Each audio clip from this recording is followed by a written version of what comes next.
दोस्तों सभी को जय श्री राम। दोस्तों आज जय श्री राम बोलते हुए बहुत बड़ा गर्व हो रहा है। ऐसा लग रहा है जैसे हम भारत की भूमि से जुड़ गए हैं। हमारी जड़ श्री राम प्रभु हैं।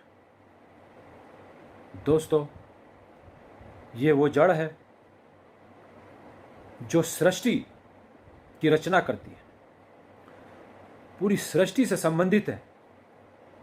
पूरी सृष्टि श्री राम प्रभु से चलती है। श्री राम प्रभु ने, आप सभी ने देखा होगा रामायण में, यह इतनी अनगिनत रामायण लिखी गई अनगिनत सालों से। सभी में भगवान श्री रामचंद्र जी ने प्राकृतिक नियम पर चलने के लिए कितना कड़ा संघर्ष किया और ये जनता को, मनुष्य को प्रेरणा देने के लिए उन्होंने जीवन में कैसे कार्य करना चाहिए, स्वयं सृष्टि पर आकर मनुष्य को बताया। मनुष्य को प्रेरणा लेने के लिए जीवन के प्रत्येक क्षेत्र में भगवान श्री राम ने प्रत्यक्ष कार्य करके दिखाया कि कार्य जीवन में और दुनिया में कैसे करना चाहिए। दोस्तों मनुष्य का जुड़ाव सीधे प्रभु से होता है, क्योंकि मनुष्य या जितने भी जीव जंतु या सृष्टि, होल ब्रह्मांड, संपूर्ण ब्रह्मांड प्रभु द्वारा बनाया गया है, प्रभु द्वारा रचना की गई।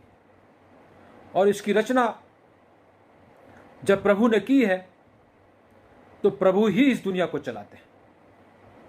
अब प्रभु दुनिया को कैसे चलाते हैं,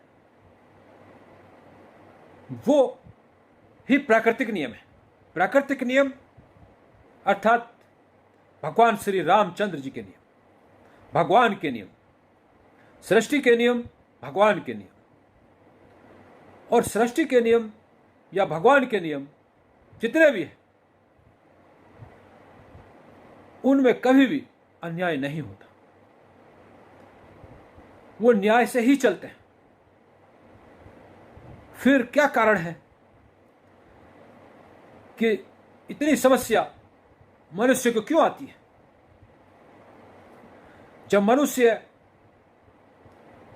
भगवान के बनाए हुए हैं, फिर मनुष्य को, जीव जंतु को, पूरी सृष्टि में समस्याएं क्यों आती हैं? ये प्राकृतिक नियम क्या है? तो दोस्तों प्रभु कभी किसी को अत्याचार करने के लिए नहीं कहते, लेकिन जो प्रभु के आदेश को नहीं मानता है वो राक्षस प्रवृत्ति में आ जाते हैं। राक्षस प्रवृत्ति अर्थात भगवान के नियम को नहीं मानना, और जो भगवान के नियम को मानते हैं, जो प्राकृतिक नियम से चलते हैं, उनको उन नियमों से न चलने दें और अपने नियम के अनुसार, अपनी इच्छा पूर्ति करने के अनुसार, अपने इंद्रियों के अनुसार काम करने के अनुसार मनुष्य को भगवान के बनाए हुए नियम से भटकाता रहता है।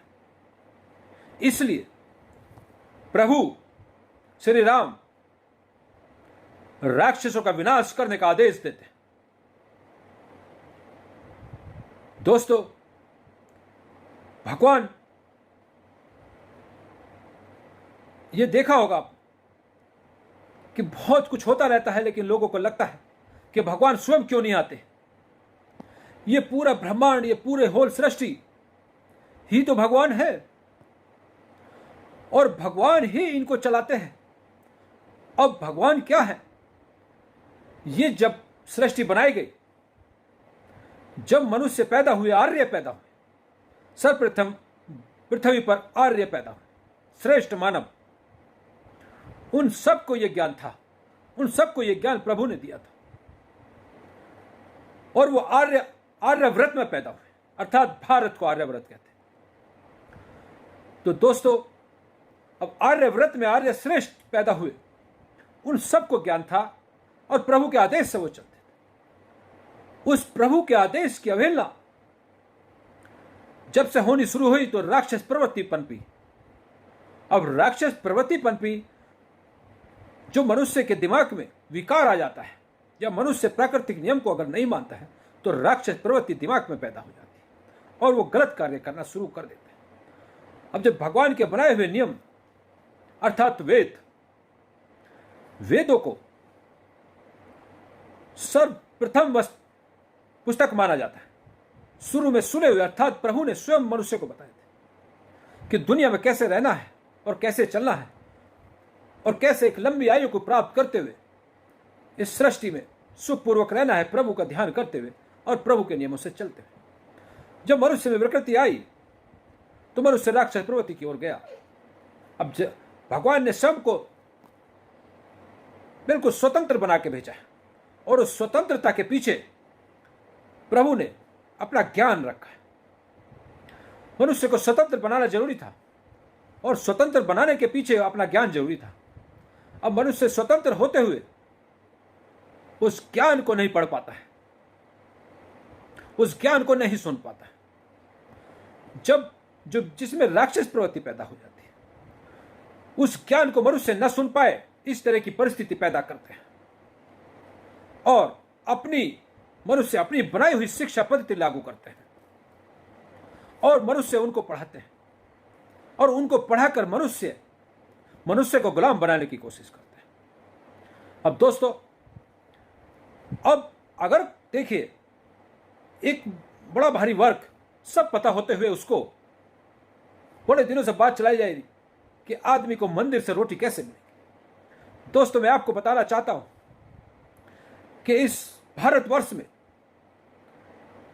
कोई भी सनातन धर्म से दूसरा धर्म नहीं था, दूसरा मनुष्य ऐसा नहीं था कि दूसरी चीजों को या दूसरे किसी नियम को पालन करता हो, लेकिन धर्म परिवर्तन किया गया। जबकि धर्म तो एक ही है, धर्म किसी और भाषा में शब्द ही नहीं है तो दूसरा धर्म हो नहीं सकता। लेकिन उन्होंने नकल करने के लिए सनातनों से आई विकृति लोगों में, राक्षस प्रवृत्ति के लोगों ने धर्म परिवर्तन क्यों कर। अब कहते हैं कि रोटी मंदिर से कैसे मिलेगी। दोस्तों, वो सब रोटी खाते थे, सोने की चिड़िया था भारत, फिर धर्म परिवर्तन क्यों करवाया गया अगर मंदिरों से रोटी नहीं मिल रही थी। तो दोस्तों, मंदिर धर्म का प्रतीक है और धर्म के प्रतीक के साथ जिनके नाम पर मंदिर बनाया जाता है, उनके महान कर्मों को सीखने की प्रेरणा मिलती है। उस प्रेरणा के लिए मंदिर बनाए जाते हैं। दोस्तों, अगर हम जिनके नाम पर इस दुनिया में मंदिर बने हुए हैं 1% भी उनके बताए हुए कर्मों पर या उन्होंने जो प्रत्यक्ष किए अगर हम करते हैं तो हमारा जीवन सफल होगा और हम अपना लंबी आयु को भी प्राप्त कर सकते हैं और कोई राक्षस प्रवृत्ति हमारी तरफ आग भी उठाकर नहीं देख सकती। तो दोस्तों, यह कहना गलत है कि मंदिर के बनाने से रोटी मिलना मुश्किल हो जाएगा। तो दोस्तों, यह राक्षस प्रवृत्ति है जो धर्म परिवर्तन कराती है, क्योंकि धर्म परिवर्तन हो नहीं सकता। धर्म परिवर्तन कराने का मतलब मनुष्य को गुलाम बना लिया गया है और गुलाम बनाकर अपने अनुसार चलाया जाता है। आपने देखा होगा, जिन लोगों का धर्म परिवर्तन करवाया गया उनको 24 घंटे व्यस्त रखा जाता है कहीं कुछ वे सीख ना लें। तो दोस्तों, वे मनुष्य, उनको खान पान भी इस वजह से किया जाता है कि वे भगवान के बारे में सोच भी ना सके, प्राकृतिक नियम उनके दिमाग में ना आ सके, इसलिए उनका खान पान सब कुछ बदल दिया जाता है और 24 आवर्स उनको कब्जे में ले लिया जाता है और कब्जे में लेकर उनका दिमाग सोचने की शक्ति खत्म कर दी जाती है, उनको सोचने नहीं दिया जाता अच्छी बातें। तो दोस्तों, प्राकृतिक नियम, भगवान के नियम जो वेदों में दिए गए थे, जो बाद में उनमें भी मिलावट की गई, बहुत सारे शास्त्र हमारे चलाए गए, लेकिन आप देखिए, ये इतना सब कुछ होते हुए सनातन को कोई समाप्त नहीं कर सकता, क्योंकि सनातन तो उसकी शुरुआत किसी ने नहीं की, इस वजह से कोई समाप्त भी नहीं कर सकता। सनातन का न आदि है और न अंत है, तो वो तो मनुष्य भगवान कृत है। ये मनुष्य एक बहुत छोटी सी आयु लेकर आता है, जिसकी आयु पे मैं अगला वीडियो बताऊंगा कि मनुष्य की आयु कितनी होती है और कैसे मनुष्य लगता है कि स्वतंत्र है और स्वतंत्र होकर सब कुछ कर सकता है। ऐसा नहीं है। प्रभु इस दुनिया को चलाते हैं। इसको समझने के लिए आपको सात्विक प्रवृत्ति में आना होगा, प्राकृतिक नियम में आना होगा और आपको ये क्रम से वीडियो सुनने होंगे। मेरी काफ़ी गहन तपस्या के बाद मैं सनातन संस्कृति को समझ पाया। सनातन संस्कृति में पैदा होने के बाद भी मुझे, क्योंकि लॉर्ड मैकाले की शिक्षा में हम लोग गए, लॉर्ड मैकाले की शिक्षा एक मनुष्य को भटकाव देती है, जिसमें मैं आगे अपना वीडियो बनाऊंगा। तो दोस्तों, मेरा आज का यही कहना है कि दोस्तों, मंदिर से ही रोटी मिलती है, क्योंकि हमारे महान श्री राम भगवान के कर्मों से हमें प्रेरणा मिलती है। कैसे उन्होंने जीवन में कर्म किए हैं, हमें कर्म कर देख बताए हैं करके कि कैसे मनुष्य को जीना चाहिए, दुनिया में आकर राक्षस प्रवृत्ति को कैसे समाप्त करना चाहिए। तो दोस्तों, यह कहना गलत है कि मंदिर रोटी नहीं, मंदिर ही रोटी देते हैं, क्योंकि मंदिर हमारे महान पुरुषों, महान महर्षि भगवान के प्रतीक है, और उन्होंने प्रत्यक्ष दुनिया में आकर बताया कैसे कर्म करना चाहिए, कैसे रोटी खानी चाहिए। तो दोस्तों, हमारे सोने की चिड़िया में हर जगह मंदिर थे, महान मंदिर, महान लोगों के, और सबको सोने की चिड़िया कहा जाता, सब सुखी थे क्योंकि मंदिर थे। तो मंदिर एक मंदिर नाम नहीं, मंदिर प्रभु तक जाता है, उसका संदेश, और वह मंदिर जो हम प्रत्यक्ष कर सकते हैं वो संदेश भी देता है। तो दोस्तों, सभी को जय श्री राम, भगवान राजा रामचंद्र की जय। जय श्री